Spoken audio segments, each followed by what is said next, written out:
Welcome to the UIAAA Connection podcast. Hometown Ticketing is proud to be the exclusive sponsor of the UIAAA Connection podcast and to provide schools nationwide with the best options for digital ticketing for their events. Visit their website at hometownticketing.com to learn how they can make digital ticketing possible and simple at your school. Thank you to Hometown Ticketing for their exclusive sponsorship of the UIAAA Connection podcast.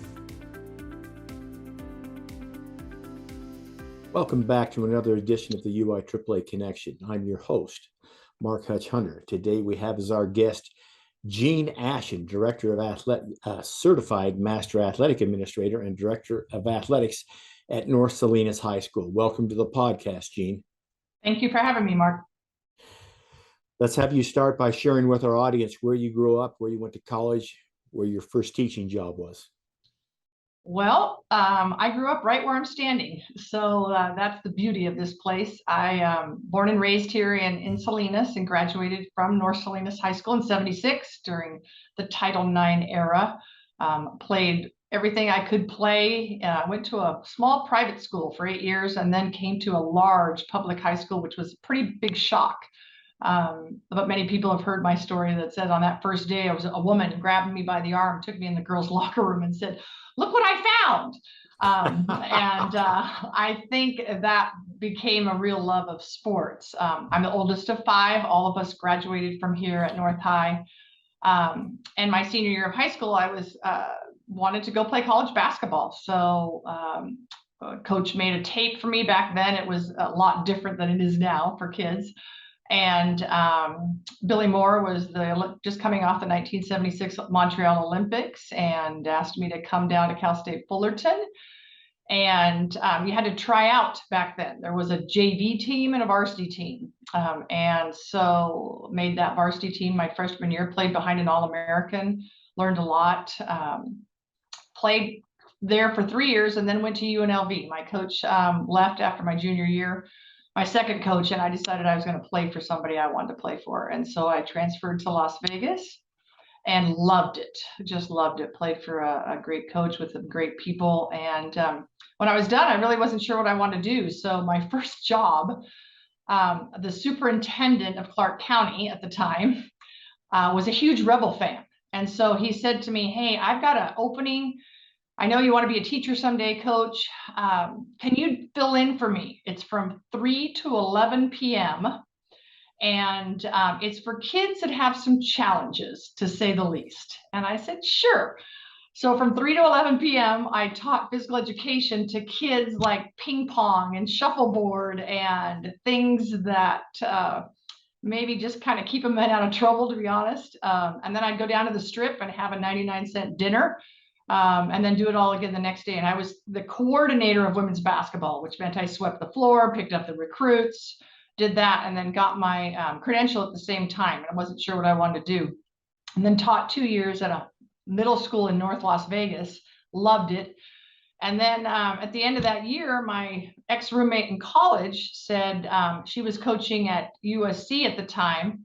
And she said, UC Irvine is looking for an assistant women's basketball coach. And I thought, I'll throw my toe in the water and see how I like it, and spent about a decade down in Southern California, knowing that I would always come back to Salinas. And in 1992, I came back. So 50 years ago, I was a freshman here at North Salinas High School with this class. And this is my 31st year at North Salinas High School as a staff member. And I think my 26th year, as the athletic administrator. Been a roller coaster of a ride. When I started, I was the girls athletic director. We always had a boys and a girls athletic director. And one of your other questions, I'll touch on that. But about halfway through the boys AD, we'd gone through 2 or 3, and my principal said, "Why don't you apply?" And I said, "Okay." So I applied to be the boys AD and got the job. And since then, our district has made it into a single full-time position, which has really changed the landscape, I think, of athletics in our district and throughout the state. California, we are not as progressive when it comes to full-time athletic administrators. And when I see the other parts of the country, it kind of makes me sad. We've got people that are teaching full-time loads and trying to do this job. So, but I love where I am. Both of our daughters went to school here. So family-wise, our oldest graduated in 11. She teaches 50 feet down the hall. And our youngest graduated in 2013 from here. And Saturday, I just became a grandmother for the third time. So I have two beautiful granddaughters, and now we have a grandson. So life is good. I'm interested. Let's delve deeper. So you got the job as the girls AD in 95-ish. Yeah, 96. I think 90, Riley, I think was 2. So I think 96, 97. Okay. Yeah. And I was being you paid less than the boys athletic director at not that time. surprised. You got the boys AD job in what year? In probably 2005, 6, somewhere in there, probably, I would say. We became full-time in 2015. That is when we became a teacher on special assignment in 15. So there's only been, our school is, our North Salinas High School is the same age as me. So I'll be 64 next month, and our school is 64 years old, and there have only been 3 women in that position since the day our school opened. Fran Maycumber, who was my athletic director and teacher, Margie Silvera, who was my coach and second mom, and then me. I'm interested to hear your side of what it was like being the athletic director of the males in 2000, because I can't imagine that there was another female. And I'm wondering, when you had meetings and such, what that was like. Well, I remember my first football game on the sideline, and the white hat came over and asked where the athletic director was. And I looked around like, well, I think that's me. And because most of the women are thought of as the athletic trainer, right? So there are many more women in our athletic training profession. So it was somewhat unheard of to see a woman on a football sideline. And for me, it just, one of your other questions I know is about like how this happened. But for me, my first year, the commissioner said, you're going to become part of the state association, the national association, you can do all this. So there was never a time where I didn't think that there wasn't going to be opportunities. At the time, Maria Shida was the executive director at the CIF, and Gatorade called her. The NFHS called her, actually. NFH called and said, we need a volleyball coach from California to sit on our coaches ed committee. And Marie called me up, and I was coaching with Bill at the time, and said, hey, you want to be on the Gatorade committee? And in fact, it was, we didn't go to our third one because of 9/11, actually. And that opened up doors that I never knew of. And I kind of equate it, you know, when I started high school, 1 in 27 girls was playing sports. Now 1 in 3, right?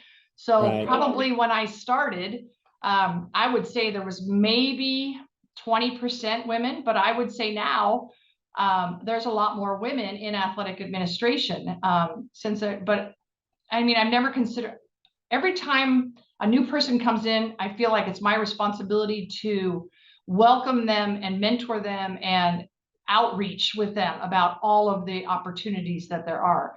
But being on that NFHS committee really showed me there was a whole new world besides California, and I think that was a real positive for me. I have Marie to thank for that. Let's go back to 1973. You're a freshman in high school. Title IX is less than a year old. Was North Salinas right on the cusp, and you started participating right away? Well, I think we're lucky in the fact that we always had a woman looking out for girls' sports. We have always had a woman for 64 years looking out for our females. And so my freshman year, we played outside. Well, I didn't know any better. We played outside. There was punch and cookies on the sideline. We wore our jumpers from physical education, and we had a little penny over the top. And I have some pictures. In fact, the IAA magazine, I sent in some of mine. All 4 of my pictures are on there, the little tiny ones.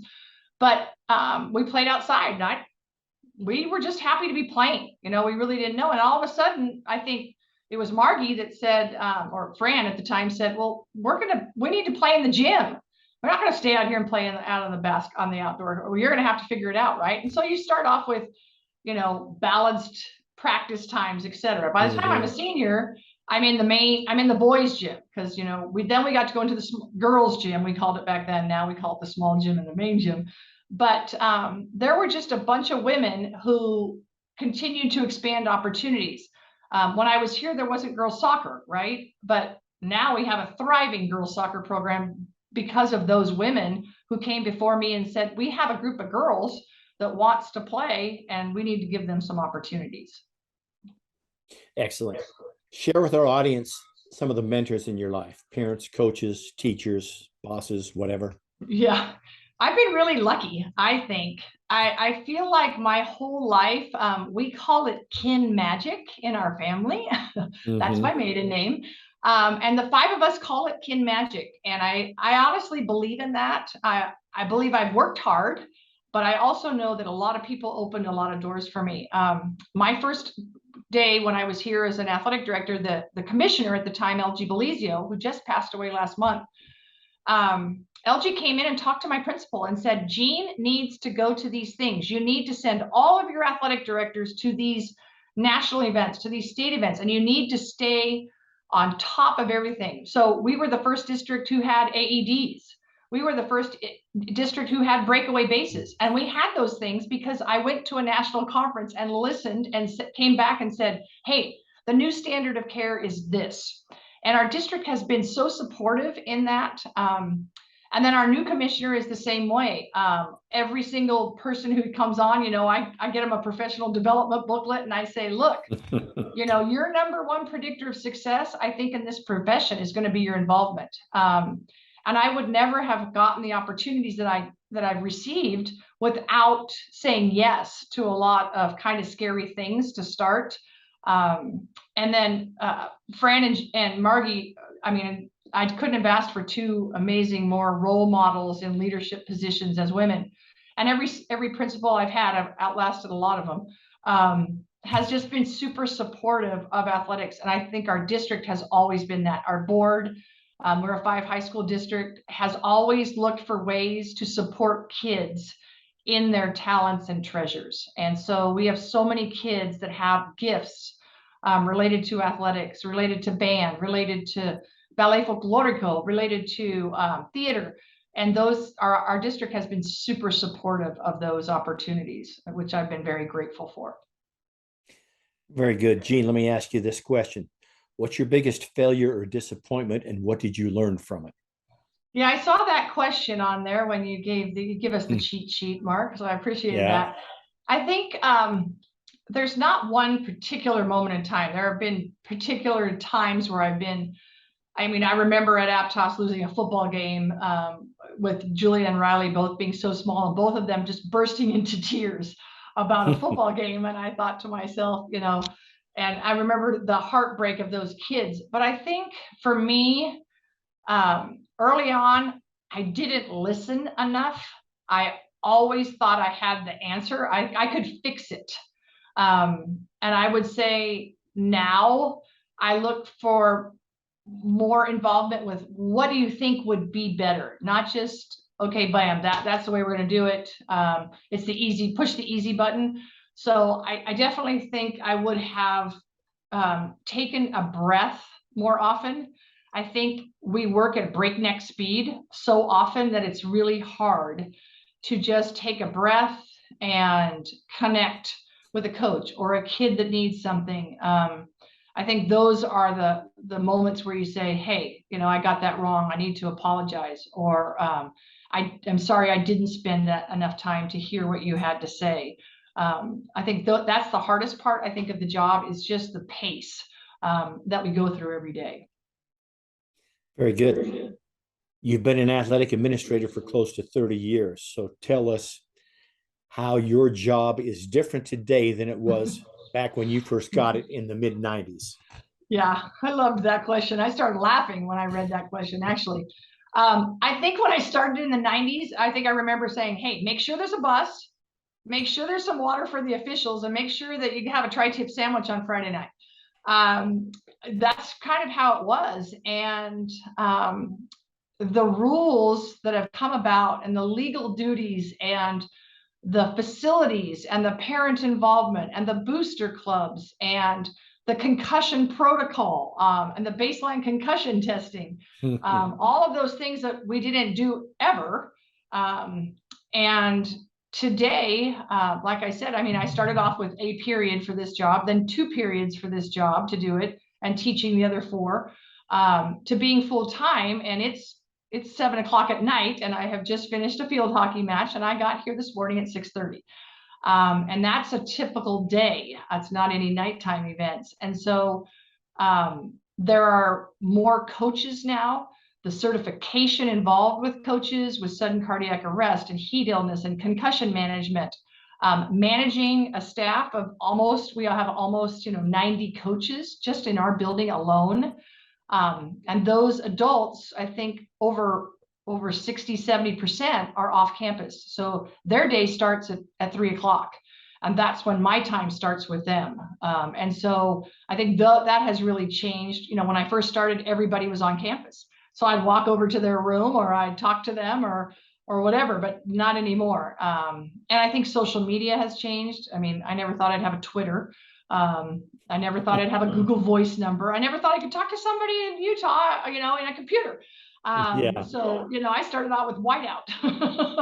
So things have definitely changed. I think besides the principal on a high school, I believe the athletic director is probably the most noticed position and looked out for by parents. Like, people don't know an answer, they come to the athletic director. They know that you're going to figure it out. They know that you're going to be part of the solution. I get calls and people all the time. I know you've been there forever, Jean, so I'm going to start with you. I don't know how to get blank. And if I don't know the answer, I make up an answer, but no, I don't make up an answer, but I know how to find the answer for them. So I think it's a very high profile position that you are constantly being asked to do more, and you're constantly under the microscope to take care of kids, to take care of coaches, and take care of your community. I just want to reemphasize what you just said for our listeners. The athletic department is the front porch to your school. That's no matter what school you're working at, that's the front porch. That's the front door. That's what people see. And you are so right when you talk about, besides the principal, who's the most visible person? It's the AD. And so thank you so much for saying that. Let's shift gears a little bit and have you share with our audience here in Utah and across the nation your journey with the CSADA and then your journey with the NIAAA, because you've been awarded, you've been on the board. So I'm going to turn the time over to you. Yeah, it goes back to that involvement part. I mean, I honestly believe that you get what you put in, and I'm not afraid to work hard, and I'm not afraid to put in the time. But you also have to be in a position where there's an opportunity. And so back with the CSADA, this was, I think, in 2000. I think I've been on the board for over 20 years now. There was actually an election for a female at-large position on the board. There was a North position and a South. And so I won that election. That's how I ended up on the board. We don't even have an election anymore. And now I serve on the board as our CIF Federated Council representative, which has been great to be involved at the CIF level. I got involved at championships by working the state basketball tournament with some wonderful fellas that I just had a blast with for about 10 years. And so those basketball tournaments and volleyball tournaments got me into an even bigger circle of people. Serving on the CSADA board, we, California, being part of Section 7, send a representative to the board every 15 years. So again, I feel like Kin Magic had me in the right place at the right time. I had gone to the national conferences. My first conference was in Las Vegas. And 1998. I had taken classes, and I had drank the Kool-Aid from the NIAAA. And the board unanimously approved my selection to be our representative for those 3 years on the NIAAA board. And those are the 3 of the most special years of my professional career and personal career. Those people in that room have made such a difference in my life. And just there's an acceptance and there's an awareness in that room of what this job is about. And this job is one of those jobs that a lot of people think looks really glamorous. Wow, she got a new shirt, she got a new hat, and it looks like a lot of fun. And it is. It's the best job in the world. However, it's a lot of work. And so being on the NIAAA board and being part of that organization has been just, I can't say enough about the organization, and learning about servant leadership and learning about more on a global perspective of sitting down with people from New York and Indianapolis and going, hey, we're talking about the same thing, even though I'm in California. And learning from those people was just amazing. And that I have some friends for life from all over the country. And once I retire, I plan on visiting those friends in their parts of the world. So let's follow up with the NIAAA board, because by coincidence or not, so my last meeting in Indianapolis on the board, so Utah's right ahead of California in the rotation. So I'm going off, you're going on. And I can remember your reaction because they do the once around the room. And I remember when I first came on the board in 2009, and I thought, what is this? And everybody, and like some of them started crying. And of course, this was all brand new to me until I was at that meeting and I was blubbering and crying like the rest of them. And then you had that reaction on your face, like, well, what is this? What's going on? So talk about that and some other experiences on the board. I am sure that every person who goes to their last board meeting of the other people goes away. I remember calling my husband and saying, Bubba, I don't know what I've gotten myself into. I'm not sure if I can do this job. And I remember the passion and the energy and the love and the care. And I thought, wow, these people have only been together for 3 years, and you meet 3 times a year and you do a couple conference calls. How are these connections happening? And then after that meeting, I remember rushing to the airplane going, I'm going to be late for my plane after Holly, gave us that beautiful Wicked CD and you're touching words. And I was like, I don't know if I'm ready for this. And then the winter meetings with the snow falling from the sky in February. I live in Salinas. It's between 50 and 70 every day, except for right now we're burning. But that was one of the first times I'd seen snow fall out of the sky. And walking around the lake in the morning and running with Ken Money and running with Mark Armstrong and walking with Trish Whitkin and just all of the people, my mentor, Dory, who probably didn't know what she'd gotten into because she had to mentor me.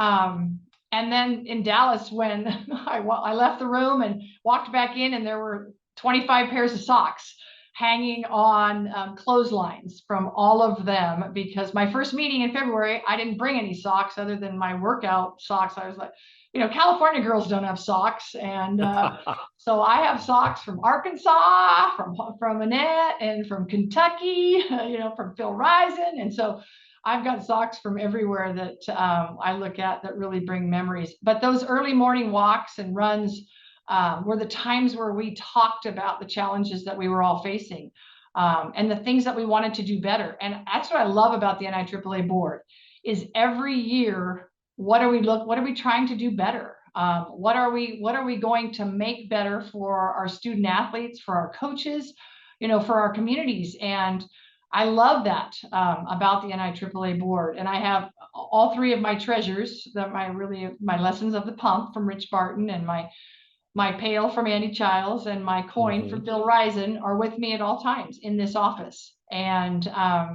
those are the things that I remember. I had to sit, I didn't realize the president assigned seating. And so you get assigned next to your mentor, which I was next to Dory.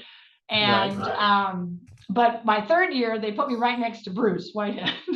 And so I think I sat there because they wanted to see if I'd be, I kind of considered myself a little bit of comic relief. But I think I got Bruce to lighten up a little bit on some of those board meetings, because it's a lot of work. You get to the office at 7 in the morning and you're leaving at 4 or 5 at night, and you're expected to be in your professional mode that entire time. Not that they don't spoil you rotten. The NIAAA knows how to spoil their members that serve. And so it's memories that I will treasure for the rest of my life. Let me follow up with this. Did you have your first meeting in the old boardroom? I did. And so Dory Smith is sitting on your left and Bruce Whitehead is sitting on your right, which is my exact share. Well, my first year, my back was to the window, and I think I was at the corner next to Mike Schneider. Okay. And I think they put me there so I wouldn't look out the window and I would pay attention. And then I moved to the one side, and then I moved to the other side. So the president has a lot of power. I told him, you get to do the seating arrangements. So, but yeah, I hear everything looks really nice out there, as it should for that group of people. They work very hard. Share with our audience your experience as the state coordinator for years for the CSADA. All these September meetings you went to in Indy and all those types of things. Yeah, when the state really decided, when Roger Blake became the executive director, Roger and I had worked basketball together. And what happened at the state basketball tournament was Roger was doing the sportsmanship meetings between both of the schools that were coming on. So there'd be 5 games one day, 3 games, 5 and 5, there's 10 games. And Roger was had to do all of the sportsmanship meetings, and he didn't really have a script. So he said, come on in here. So he did one. And then he said, hey, can you do the next one? Well, I ended up doing the next one, the next 10 years or so. That was my thing, where I would meet with the captains and the administrators and the coaches and the officials and really set the tone for that upcoming game. And so when Roger said, let's teach an LTC class at CSADA, and we're like looking at each other like, are they going to let us teach a class? Is anybody going to come? So Roger and I taught all the classes with each other, and we just tag teamed off of each other. And that man, talk about a special place in my heart. We just had a blast. And I think our first class was dealing with challenging personalities. I'm pretty sure in 2001, I'm pretty sure. I was just looking at my manual. And so we expanded to 2, then we expanded to 3 and 4. And then we said, hey, we need to send somebody to Indy. And so they sent me for some time. We haven't been back for a little bit, but CC Robinson has done a great job with coordinating our classes. We now offer classes at all of our state conference. We've done some outreach. We've had 3 or 4 outreach programs where we've taught 501 and 502 and had members, really looking to increase our membership. My goal, it's not a secret, is to become a dual membership state. It hasn't happened yet in California. However, I am an internal optimist in my life. And so I hope that I am around to see that when it happens. This year in California, I'll just tell you something super special. With some of the money that CIF had, they had a great year last year, playoffs, etc. They are paying for the state conference for up to 600 athletic directors this April. And that is going to open up, I think, some doors. We're in Santa Clara. So we're right next to like Levi's Stadium where the 49ers play this year. So we're in our backyard. And there's over 160 schools just in my section. We're talking about 1,650 plus in California. But the first 600 athletic directors are going to get about $200, I think, of their registration fee covered. All they have to do is become a member by the CIF. And so that's shows you a real commitment to professional development and athletic administration from our leadership at the CIF office. That is great news. Share your observations regarding the recent NIAAA conference. And I shouldn't say recent, because by the time this airs, I think you're going to be on right after Thanksgiving. So when people are listening to this, it'll be less than 10 days until the coming conference in Nashville. So talk about Denver and talk about how special it was. I wrote down when I was doing some reflecting for tonight. It was a real sense of appreciation for me in Denver. Missing and not being together was a lot harder than I thought. The virtual conference was great. It was amazing. It was full of information and inspiration. However, it just really didn't fill your soul. And when you go to a national conference, your soul is filled. I didn't have anybody to give my goodies to. So there was no peanut butter brittle distribution and no goodie distribution, which was sad for me. I didn't get cookies from Fred, which is always sad for me too. And, you know, the people that you have connected with over the years, and you look forward to that hug. And I will say in Denver, I didn't do too much hugging, to be honest. I still was a little reluctant, even though I've had 4 shots now, and you know, everybody around us continues to get it, but everybody stays healthy getting it. But I'm still cautious. I don't shake hands anymore. I do elbows all the time now. And I think there are some things we learned from the pandemic that maybe we didn't want to learn. I know I wash my hands a lot more than I ever did before in my whole life. But I just know going to a conference, there is nothing like it. When I tell people, just go to one, and you will. It's like exercise. Nobody wakes up. I go to class at 5:30 every morning. Nobody gets done at 6:30 and says, "Oh, I wish I hadn't come to class." I have never heard anybody in all my years say, "Oh, I wish I hadn't gone to exercise this morning. I feel worse than I did when I started." So it's the same thing. You go to that and you sit at tables with people from Hawaii and New York and Vermont and Connecticut and, you know, Washington, and you hear and you learn and you grow. And it's right in the middle kind of the year. And it's a time where you just fill up your heart and your soul with good people. And it's funny because we're all so much alike when you get there, because your skill set, it's a very specific skill set, I think, to be an athletic director. I think it is. And I believe that we're much more alike than we are different. And I've just been so excited to see our inclusivity of so many people. And I think that we're going to see even more of that with the board. I know I just signed up for the book club. I'm very excited to start the book club with Nomad, starting up I haven't got my book yet though. But just the opportunities to grow as a person. And I think it was great because Denver was new. We'd never been there. It was great to walk. It was a great facility to be able to walk around in. And it wasn't too cold. So even the California girl was all right with just a coat. So. Excellent. What's the favorite part of your job, Jean? Well, that was easy. The favorite part is watching kids get better. I love to watch. Right now we have volleyball going on. I love to watch the freshmen, right? You go in and you go, oh my goodness. And then by the end of October, you're going, wow, look what you can do that you never had done before. Right now, I think the favorite, even more so for me, the favorite part has been the people who have come back. I have kids of coaches who I coached and taught. So I have 2, a brother and a sister right now, and their mother and father both were my students, and the one is a senior and one is a sophomore. And to see them come back, to see my own daughter come back to the site, this place is very special to me. And when I see those people, I have people come up and they go, I saw you talking, Mrs. Ashen, and you had me. And I said, what year were you in my class? Oh, I graduated in 2000. I do the math and I go, oh my gosh, you're 40 years old. How did that happen, right? And I love when they say, you look the same. And I can't believe you're still doing what you're doing. And I attribute CrossFit and exercise with that, and a wonderful husband.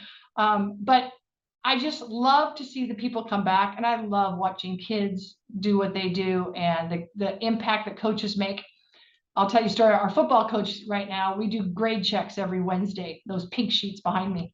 And he has added, they take them home Wednesday night to be signed by their parent, and the parent has to write on the bottom something the student has volunteered to help with at home.